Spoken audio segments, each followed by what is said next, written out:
भाजपाच्या ज्येष्ठ नेत्या आणि कॅबिनेट मंत्री पंकजा मुंडे आपल्याबरोबर आहेत. पूर्ण नागपूर अधिवेशन त्या सगळ्या गोष्टीसाठी एकतर चर्चेला आलं तर त्यासाठी तुम्ही काय नेते आहात, तुमचे त्याची एक वेगळी अटॅचमेंट आहे.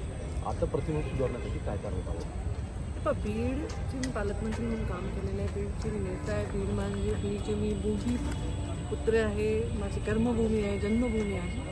आणि बीडच्या बद्दलची घटना, अशा अनेक घटना, म्हणजे मी सहज सकाळी काल TV लावला तर बारामती ते मध्ये 23 वर्षीय युवकाचा खून, नागपूरमध्ये एका पेट्रोल पंप चालवणाऱ्या महिलेवर अटॅक केला, त्याचे व्हिडिओ व्हायरल झाले. मी बघते अशा भीषणता आणि निर्गुणतेमध्ये खूप वाढ झाली. माझ्या बीडच्या त्या तरुण सरपंच, तो माझं काम करत होता, माझ्या बूथचं काम करत होता, माझ्याशी अटॅच होता, माझ्या पक्षाशी संबंधित होता. त्या मुलाची निर्गुण हत्या झाली. मी त्याच दिवशी, ज्या दिवशी ही घटना घडली त्याच दिवशी व्यक्त झाले. तिथे मी जिल्ह्यामध्ये पण त्यांच्याशी व्हिडिओ कॉल मार्फत बोलले, कारण पूर्ण राज्यभरातून वेगवेगळ्या संघटना तिथे दाखल झाल्या.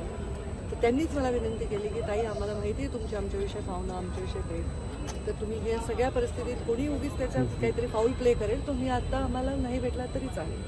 त्यामुळे त्यांच्याशी बोलले. आता मुख्यमंत्र्यांनी उत्तर दिलेलं आहे त्या विषयावर आणि त्यांनी सांगितलं की ह्याचा आम्ही पूर्णपणे तपास लावू.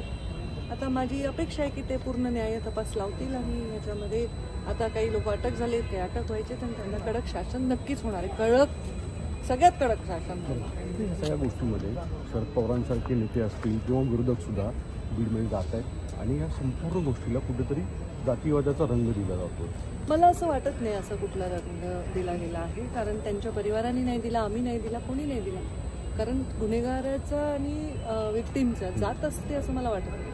हा, एखादी निर्गुण घटना घडली, एखादी अशी परिस्थिती झाली तर तिथे सगळ्या राज्यातील प्रमुख लोक जातात आणि तिथे त्या लोकांचं सांत्वन करतात. हा त्यांचाही अधिकार आहे नेतृत्व म्हणून, कारण शरद पवार साहेबांना मानणारा बराच मोठा वर्ग बीड जिल्ह्यात आहे. ते राज्यामधले आता सगळ्यामध्ये ज्येष्ठ असे नेते आहेत, तर त्यांनी तिथे भेट दिली तर त्याच्यात काही हरकत असायचं कारण नाही. आता परिस्थिती थोडी निवळली आहे. जेव्हा आम्ही तिथे गेलो तेव्हा एकदम वेगळा मूड होता. आम्ही भविष्यामध्ये तिथे भेट देणार आहोत, त्यांची सगळ्या चर्चा करू. तर नेतृत्व म्हणून भेट द्यायला तर ठीक आहे ना, आणि न्यायाचीच मागणी करतायत. तर मला वाटत नाही की असे कुठले रंग मीडियाने पण लावले.